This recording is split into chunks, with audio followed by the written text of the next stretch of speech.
जय हिंद बच्चों।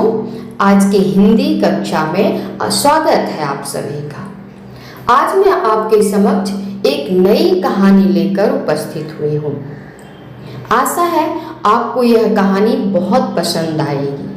तो आइए सुनते हैं कौन सी कहानी। बुद्धिमान मेमना। एक था बुद्धिमान मेमना। तो आइए इसकी पूरी जानकारी लेते हैं कि मेमना कहाँ था। एक घने जंगल की गुफा में एक नन्हा मेमना अपने माँ बाप के साथ रहता था। उन सबके खाने के लिए जंगल में बहुत कुछ था, झाड़ियाँ, पत्तियाँ आदि। तीनों का जीवन आराम से कट जाता, बस शिकारी जानवरों का डर भर न होता। पूरा जंगल बड़े बड़े बाघों और चालाक निर्दयी गीदड़ों से भरा हुआ था। बकरी और बकरा दोनों ही अपने मेमने को इन भयंकर जानवरों से बचाने की फिक्र में रहते।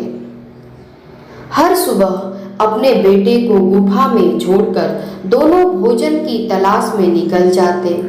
उन्होंने मेमने से कह रखा था कि वह गुफा के बाहर कभी कदम न रखे और न ही उसके वहां होने का किसी को पता चले।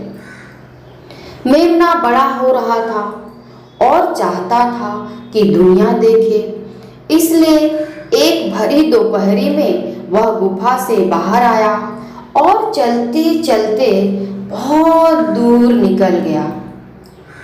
विशाल वट वृक्षों और झरझर करते झरनों को पार करता हुआ वह चला जा रहा था। जब मेमने ने देखा कि रात हो रही है तो उसने घर लौट जाने के लिए निश्चय किया। बेचारा मेमना, वह तो रास्ता ही भूल गया था। फिर भी रात तो कहीं काटनी ही थी। चलते चलते मेमना किसी गीदड़ की गुफा तक जा पहुंचा। गीदड़ कहीं बाहर गया हुआ था। वह उस गुफा में घुस गया और उसने निश्चय किया कि जब तक उसके माता पिता नहीं आ जाते वह वहीं छिपा रहेगा। अगली सुबह गीदड़ वापस आया, लेकिन गुफा के बाहर ही रुक गया। उसे लगा कोई अनजान जानवर गुफा में घुसा बैठा है। गीदड़ तेज आवाज में बोला, बाहर आ जाओ वरना बचोगे नहीं। मेमना समझदार था। उसने एक खूंखार जानवर की आवाज में जवाब दिया। क्या जवाब दिया, सुनो। मैं शेर का मामा हूँ। मेरी दाढ़ी बहुत घनी, लंबी और मजबूत है। अपने भोजन में 50 बाघों को एक साथ खाता हूँ। जा भाग, मेरे लिए भोजन का प्रबंध कर। गीदड़ की तो सिट्टी पिट्टी ही गुम हो गई। उसने सोचा, इससे पहले कि यह भीषण जानवर बाघों की खोज में गुफा से बाहर निकले, मुझे यहाँ से 9-11 हो जाना चाहिए। पलक झपकते ही गीदड़ जंगल से दूर भाग निकला। वहां उसे बाघों का सरदार मिला। गीदड़ हाँफते हुए बोला, महोदय, मेरी गुफा में कोई अजीब सा जानवर छिपा बैठा है। ऐसा लगता है कि वह बहुत विशाल और बलशाली है। उसकी भयानक आवाज सुनकर ही मैंने यह अंदाजा लगा लिया है। उसने मुझे अपने खाने के लिए 50 बाघ लाने का आदेश दिया है। बाघ बोला, कौन सा जानवर है जो एक साथ 50 बाघ खा सके? मेरे साथ चलो, ऐसा मजा चखाऊंगा कि उसे नानी याद आ जाएगी। इस बीच बकरी और बकरा अपने बेटे को ढूंढ रहे थे।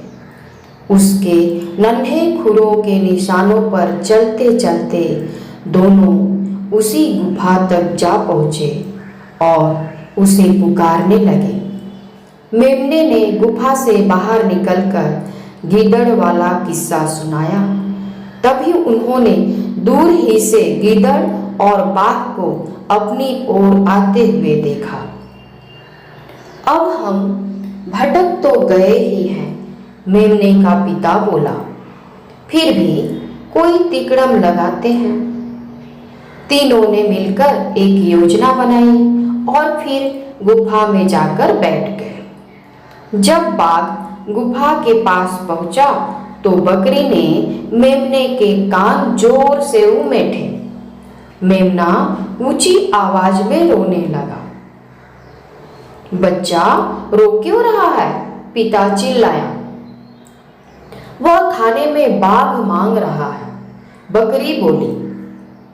हम जब से इस जंगल में आए हैं तब से इसने हाथी, भालू और भैंसे तो खाए, पर बाघ नहीं मिला।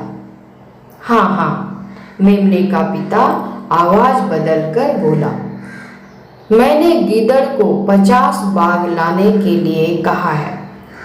तुम बाहर जाकर देखो वह आया या नहीं। इतना सुनकर बाघ के तो होश ही उड़ गए। वह किसी भयंकर जानवर के बच्चे द्वारा बड़े बड़े हाथी निगलने की कल्पना करने लगा। उसे लगा कि उसकी भी मृत्यु निश्चित है। यह सोचकर बाघ वहां से भाग खड़ा हुआ और गीदड़ भी उसके पीछे भागने लगा। डर के मारे गीदड़ बाघ के पीछे जितना तेज भाग रहा था, बाघ उतना ही डर रहा था कि गीदड़ उस भयंकर जानवर के भोजन का प्रबंध कर रहा है। और गीदड़ के भाग जाने के बाद बकरी परिवार और अपने बच्चे सहित अपनी गुफा में सुरक्षित वापस आ गए। बहुत दिनों बाद जंगल के प्राणियों को अपनी मूर्खता का पता चला। सबने बुद्धिमान मेमने की बड़ी प्रशंसा की। सभी जानवर जंगल में वापस आ गए। वन में फिर से चहल पहल हो उठी। समझे बच्चे? कहानी कैसी लगी? बहुत अच्छी लगी ना? तो एक अपने प्रश्न मैं जोड़ जाती हूँ, जिसका उत्तर आप ढूंढिए कि इस कहानी से आपको क्या शिक्षा मिलती है और उसे कमेंट बॉक्स में लिख डालिए। कुछ प्रश्न यहाँ भी दिए जा रहे हैं जिसे आपको हल करने हैं। धन्यवाद।